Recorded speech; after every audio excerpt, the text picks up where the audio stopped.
Ford is rolling out the 2026 Ranger with 6 changes that are splitting the truck community, with some of these updates making you question whether this is still the truck you fell in love with. If you've been considering a Ranger purchase but you're confused about whether to wait for the new model or grab a deal on last year's inventory, these controversial changes will help you decide. From a powertrain option that nobody asked for to pricing increases that don't match the updates, Ford is making moves that have loyal Ranger owners scratching their heads.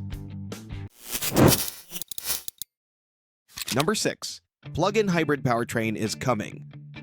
Ford has confirmed that a plug-in hybrid version of the Ranger is heading to North America. For some time, markets like Europe and Australia have had access to this electrified option, but the US launch is raising eyebrows instead of excitement. The system combines a turbocharged engine with electric motors and a battery pack large enough to provide a meaningful electric-only range. Plug-in hybrids deliver strong low-end torque from their electric motors, making them excellent for towing and off-road situations. The European version offers respectable fuel economy while maintaining competitive performance numbers. For drivers who commute short distances, the electric-only range means potentially never burning gasoline during the work week. But here's where the controversy starts brewing. Picture yourself on a job site 2 hours from the nearest dealership when something goes wrong. With a conventional gas engine, most mechanics can diagnose and fix the problem. With a plug-in hybrid system involving battery management controllers, electric motors, inverters, and complex software, you're looking at a tow truck ride and potentially days without your truck while specialized technicians figure out the issue. In markets where the Ranger plug-in hybrid has been available, demand remains modest at best. European and Australian buyers frequently opt for conventional powertrains instead. If markets that embrace alternative fuel vehicles aren't jumping at this technology, why would American truck buyers respond differently? The added complexity, potential repair costs outside of warranty, and battery longevity concerns make this option questionable. Speaking of adding complexity, there's another feature generating just as much debate. Number 5.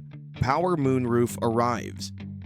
For this model year, Ford is introducing a power moonroof option on XLT and Lariat trims. This marks the first time in the current generation that Ranger buyers can get this feature. For buyers who use their Rangers as daily drivers rather than dedicated work trucks, this feature brings the vehicle closer to SUV-like comfort levels. Moonroofs add an open-air feeling and improve the sense of space. However, the addition is stirring up debate. First, the moonroof isn't being offered on base XL trims, limiting it to buyers who can afford mid-level configurations. The Raptor gets a power sliding rear window as standard equipment, but XLT and Lariat buyers must order the moonroof to access that same functionality. The bigger concern revolves around reliability. Think about your truck parked outside during a winter storm. Those rubber seals around the moonroof are constantly expanding and contracting with temperature changes. The mechanical components operate in dust, dirt, and moisture, the exact conditions that wear out moving parts. When something goes wrong, you're facing water dripping onto your seats and repair bills exceeding $1,000. Forum discussions are filled with Ford owners expressing concern about the company's track record with moonroof reliability. Many are questioning why Ford is adding features that introduce more complexity. But if you think concerns about feature complexity are worrying, wait until you hear what's happening under the hood. Number 4. Turbocharged engines deliver power, but question marks remain.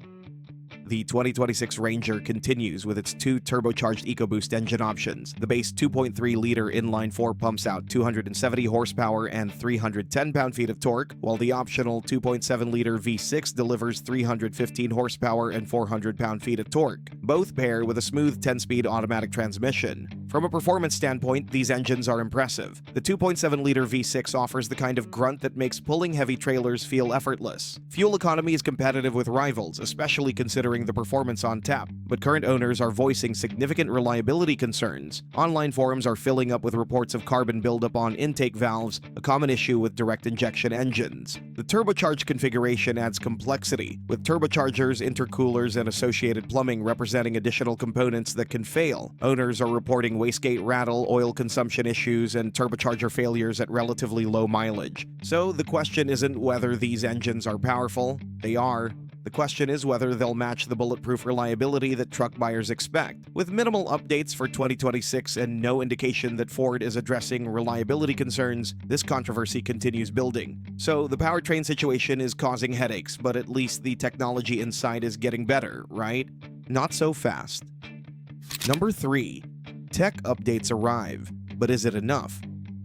The 2026 Ranger receives the Sync 5 infotainment system across the lineup. The new system brings faster processing, improved graphics, and better smartphone connectivity. Ford Copilot 362.5 becomes available on higher trims, adding intersection assist, enhanced lane keeping, reverse brake assist, and evasive steering assist. Soft touch materials are now standard on XL and XLT trims. The digital instrument cluster options expand, with Lariat models getting larger, more configurable displays. Yet the improvements feel incremental. Competitors like the redesigned Tacoma and updated Colorado offer more extensive technology packages as standard equipment. The Ranger's tech updates bring it closer to competitive parity but don't establish any leadership. The controversy emerges when you consider what's missing. We're talking about spending $40,000 to $50,000, yet climbing into the cabin on a hot summer day means sitting on seats that'll soak your back with sweat. The Ranger still lacks ventilated seats, even on top-tier trims. European spec Rangers offer ventilated seating, but North American buyers are left without this increasingly common comfort feature. These tech additions feel like features that should have been included from the start. And if you think the tech situation is disappointing, the Raptor's off-road focus is causing even bigger arguments. Number 2. Raptor dominates desert running but leaves rock crawlers wanting more. The Ranger Raptor continues with its twin-turbocharged 3.0-liter V6 producing 405 horsepower and 430 pound-feet of torque. This performance variant comes equipped with Fox Live valve shock absorbers, reinforced frame components, and specialized suspension tuned for high-speed off-road running. Where the Raptor excels is in high-speed desert running. The long-travel suspension soaks up bumps at speeds that would shake other mid-size trucks apart. Ford's Baja 1000 experience shows through in how competently the Raptor handles wide-open desert conditions.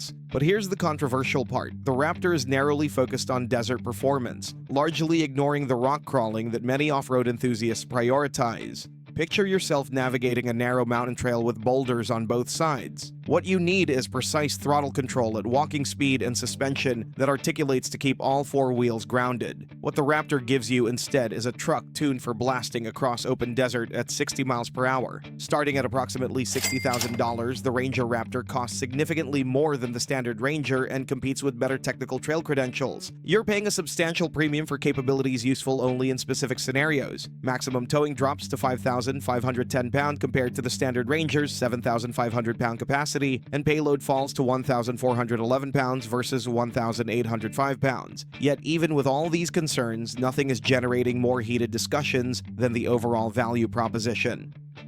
Number 1. Competitive pricing that's hard to justify. The 2026 Ranger will remain competitively priced in the midsize segment. The base XL trim is about to start around $34,000. The XLT trim will land around $38,000, while the Lariat is projected to start near $44,000. On the surface, these numbers seem reasonable. The Ranger undercuts the Toyota Tacoma by roughly $1,000 to $2,000, depending on trim level, and matches up closely with the Chevrolet Colorado. For budget-conscious buyers, that base $34,000 price tag still offers solid capability without requiring a massive financial commitment. But here's where the controversy intensifies. Consider what you're actually getting for that money. The minimal updates for 2026, a new infotainment system, slightly better interior materials on base trims, and the option to add a moonroof if you wait until spring don't justify paying more than last year. You're opening your wallet for essentially the same truck with a software update. The real pricing pain hits when you start adding features. Want that more powerful 2.7-liter V6? That's only available on XLT and above, immediately pushing you past $40,000. Looking for advanced safety features like adaptive cruise control and blind spot monitoring? On the XL, that requires jumping to the XLT trim, adding roughly $4,000 to the price. Need four-wheel drive? Tack on another $3,500. By the time you build a properly equipped Ranger with the V6 four-wheel drive and safety tech, you're staring at a price tag approaching $48,000 to $50,000. So there you have it, 6 controversial changes making the 2026 Ranger one of the most debated trucks in the segment. From questionable plug-in hybrid complexity and moonroof reliability concerns to turbocharged engines with unresolved issues, missing comfort features, a desert-focused Raptor that ignores rock crawlers, and pricing that doesn't match the value delivered, Ford is testing Ranger buyer loyalty. The question isn't whether the Ranger is still capable, it is. The question is whether these changes represent what truck buyers actually want. Other truck makers are bringing changes that seem questionable as well, starting from the 2026 GMC Canyon you can check out in our next video. If you think GMC would listen to its customers to improve market position, well, that's not the case with the new Canyon. The company brought some novelties, but key drawbacks remain.